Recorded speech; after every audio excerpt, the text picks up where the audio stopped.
السلام عليكم ورحمة الله وبركاته. يا أيها المسلمون. To the long-time listener and first-time visitor, we welcome you to this episode. Now, without further ado, let's get into it. Bismillah walhamdulillah wassalatu wassalam ala rasulillah nabiyyina Muhammad wa ala alihi wa sahbihi ajma'in wa man tamassaka bi sunnatihi ila yawmiddin. Thumma amma ba'd. Alhamdulillah ala ni'mati al-Islam wa Sunnah. Ya ibadullah.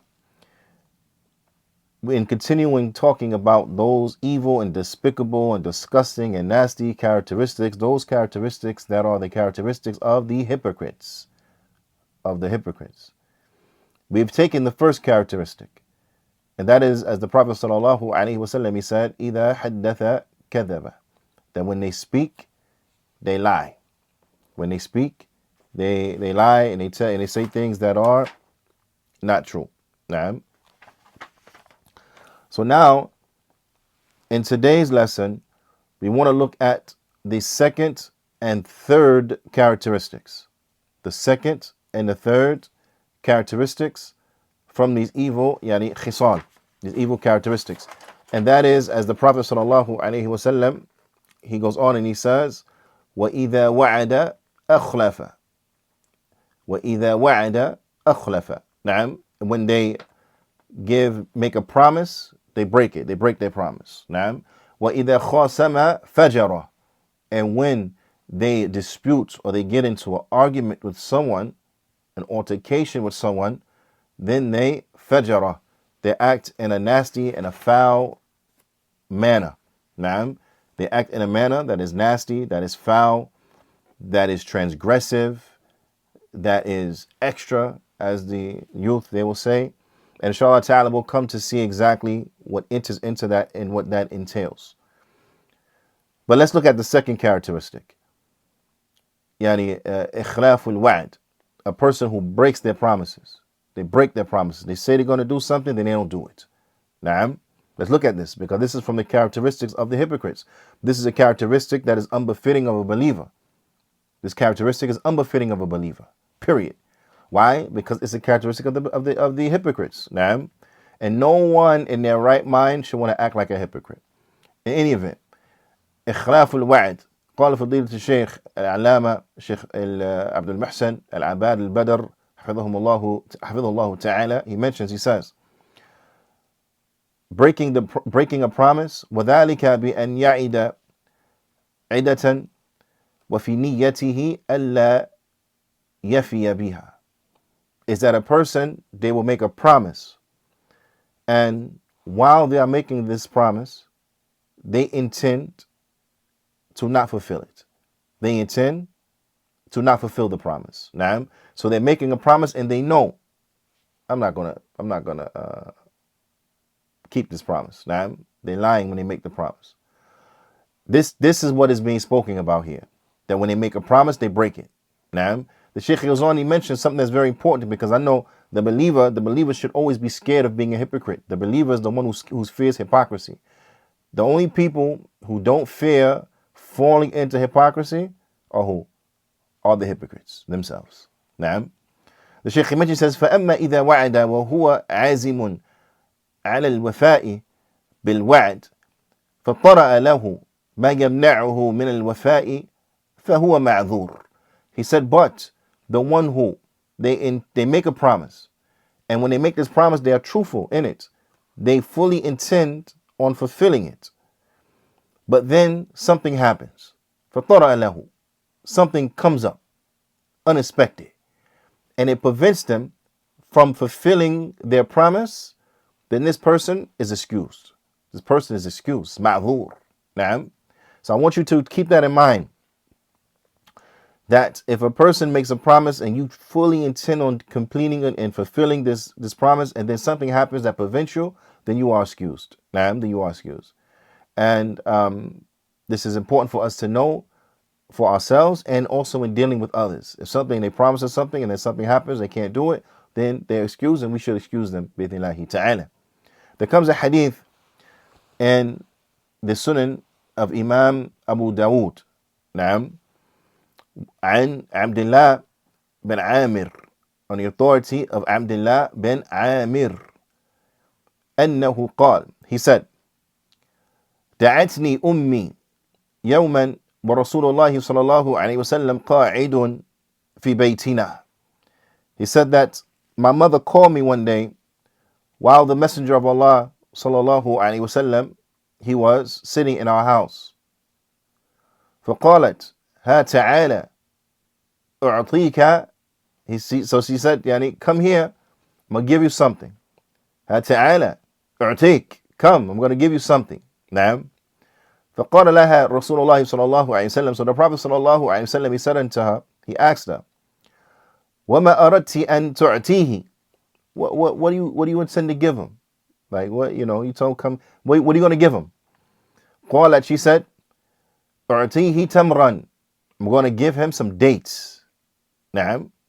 فقال لها رسول الله صلى الله عليه وسلم أما إنك لو لم تعطيه شيئا كتبت عليك كذبة. The Prophet صلى الله عليه وسلم, in teaching, and this is why he asked her this question, he wanted to teach a lesson. He said, if it is such as you do not give him anything, then it will be written upon you a lie.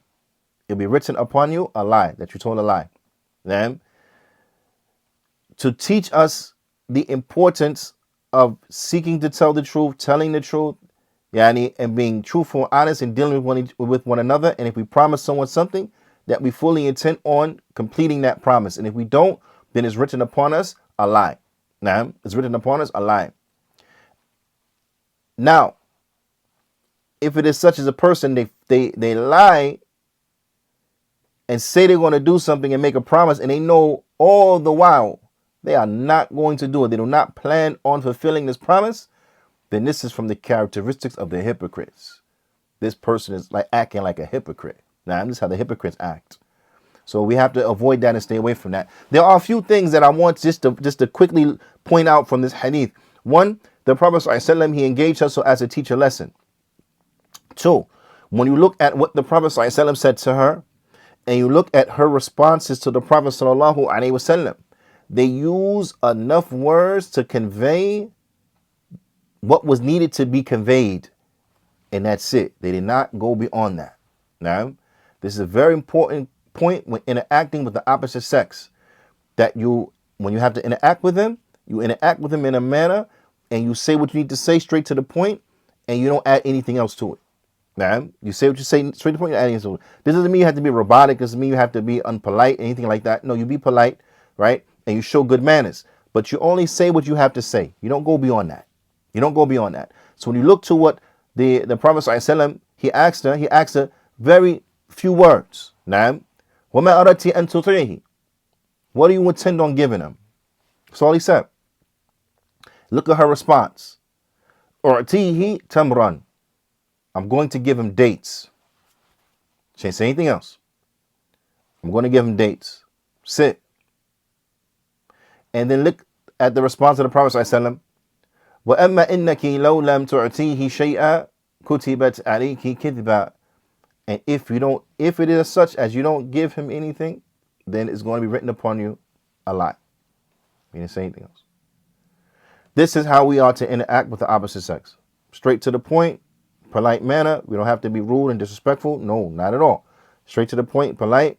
I say what I need to say to fulfill whatever need to be conveyed. That's it. Now I'm quiet. Very important.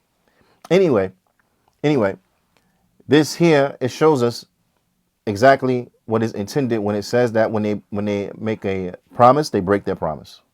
The next characteristic is that when they argue, they fajara. They become belligerent, indignant. They take things beyond its bounds, right? They become abusive, so on and so forth. The Shaykh, he mentions, he says, al-fujur fil khusuma wal ma'na, that they have fujur, they come with this disrespectful and indignant and rambunctious and unbefitting behavior when arguing. Now, they argue in a most nasty, despicable manner. The meaning of this, أن يكون الإنسان عند الخصومة مع غيره يغضب. From this is that an individual, when they argue with other people, they become extremely mad. Now, so that enters into that. They become extremely mad. And whatever will transpire and result from uncontrolled anger. Now, so they become mad. So they may hit a person. They may rough a person up. You know, they may verbally abuse a person. They may start to curse at a person and cuss and curse and use foul language and say bad things and insult people. Now, they may go on to they insult the people's family, insult their friends, insult their loved ones, so on and so forth. They just, uncontrolled. This enters into that. Yaghdab. Now, they get mad and they act on that mad. وَيَتَجَاوَزْ and adil and al-dhulm. Also what enters into this is that they go beyond the bounds from justice to what? To oppression. They start to oppress a person when they're arguing with a person.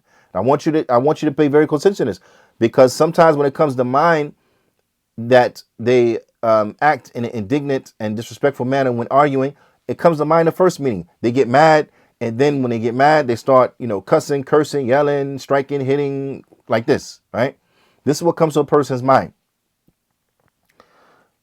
But also what enters into that is that they go beyond the bounds and they start to oppress a person. So they argue with a person and they start to oppress a person. Because you can do this without being over the board. You don't have to have any physical or any apparent signs of anger upon you. It could be calm and cool. Calm and cool. But he's being oppressive. He's oppressing the person.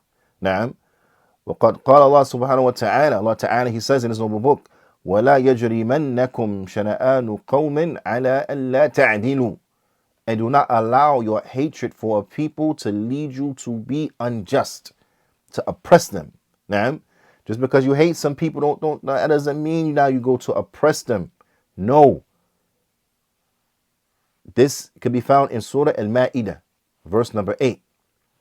So just because we hate people, this is not a justification to what? To oppress them. We hate them, so we're going to treat them wrong. Oh, I hate that person. Let me get him now. I hate her. Let me stick it to her now. And I don't like her no more. Huh? No. Cannot do this. Can't do this. Okay? It's very important. Also, just because someone has done something wrong unto us, this does not give us justification to do wrong unto them. Now, and to oppress them. It does not give us justification to oppress them. Allah subhanahu wa ta'ala, He says in His noble book, وَلَا يَجْرِمَنَّكُمْ شَنَآنُ قَوْمٍ أَنْ صُدُّوكُمْ عَنِ الْمَسْجِدِ الْحَرَامِ. Listen to this. أَنْ تَعْتَدُوا. And do not allow your hatred for a people because they prevented you from the Masjid al-Haram, they prevented you from the Kaaba. They barred you and prevented you from making Umrah and coming to the Kaaba. Now, don't allow that to make you be unjust. Don't allow that to cause you to transgress, to transgression and hostility. You know what comes after that? You know what Allah Ta'ala, He says after that? That famous portion of the ayah that a lot of people, they either know or have heard of many, many times before. وَتَعَاوَنُوا عَلَى الْبِرِّ وَالتَّقْوَى وَلَا تَعَاوَنُوا عَلَى الْإِثْمِ وَالْعُدْوَانِ. And help and cooperate with one another upon piety, upon righteousness, virtue, and piety, and do not cooperate with one another upon sin and transgression. وَاتَّقُوا اللَّهِ. And fear Allah. Naam. Inna Allah shadidul iqab. Because Allah Ta'ala, He is severe in punishment. So we have to treat people with justice. Even people who we hate. Even people who have done wrong to us. We still have to treat them with justice. This is the way of the believer. They also enter something else into this. Into fujur. Now, so I want you to understand all aspects. Person gets mad and, they start acting overboard, yelling, cussing, cursing, hitting, striking, so on and so forth. That's a part of it. Also, as a part of it, a person just transgressing the bounds. Now, you could be calm and collective, cool, and you oppressing somebody because you hate them or because they did you wrong previously. So now it's payback. Can't allow that. Can't allow that. Understand? Also, it enters into this, a very evil portion which enters into this.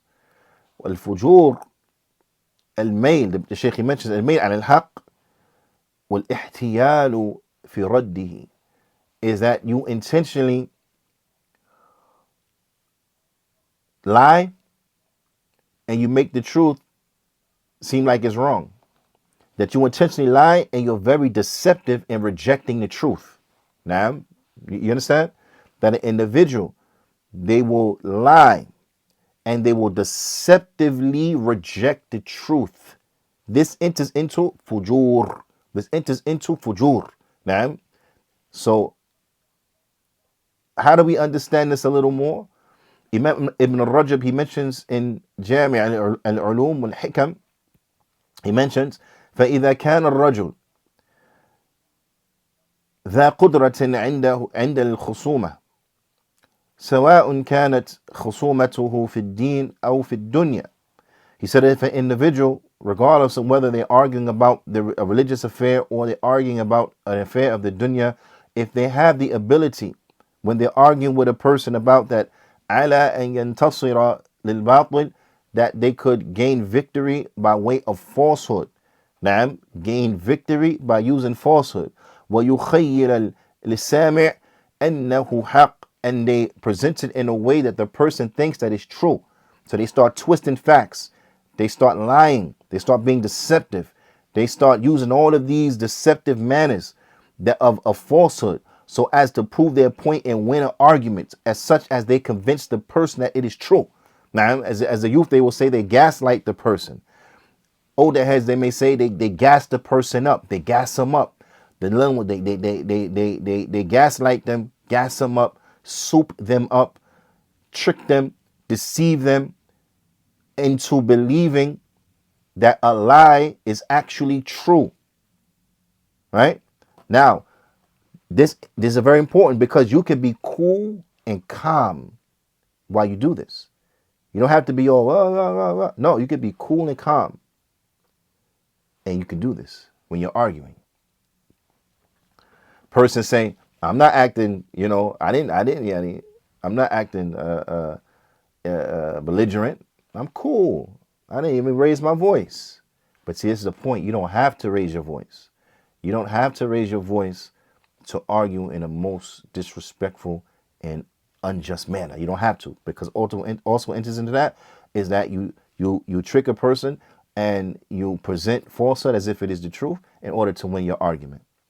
وَيُهِنَ الْحَقِّ وَيُخْرِجَهُ فِي صُورَةِ الْبَاطِلِ, and you take the truth, you belittle it, disregard it, and you make the truth seem like it's wrong. You make the truth seem like it's wrong. You swindle, you con, you make the truth seem like it is wrong. Person say, no, but it happened like this. No, it didn't, because of X, Y, Z. And it's so eloquent and so slick and so smooth that they make the truth seem like it's wrong, and they make the falsehood seem like it's right. Oh, maybe they didn't. This enters into this evil characteristic. Imam Ibn Qayyim, he goes on to mention, he says, كان ذلك, and I want you to listen to this, كان ذلك من أقبح المحرمات ومن أخبث الخصال النفاق. He said that verily this is from the most evil, the most nasty and despicable sins. And it is from the worst and the most vile of the characteristics of the hypocrite. It is from their most vile characteristic that they will present something upon other than what it really is and make it seem like it is what it is not. The most evil characteristic of the hypocrites, the most ugly characteristic of the hypocrites is this characteristic. So it is important, it is a must that we fully understand and conceptualize what enters into acting in a foul, indignant manner when arguing. It's not just yelling and hitting and screaming. It enters into it. That's a part of it.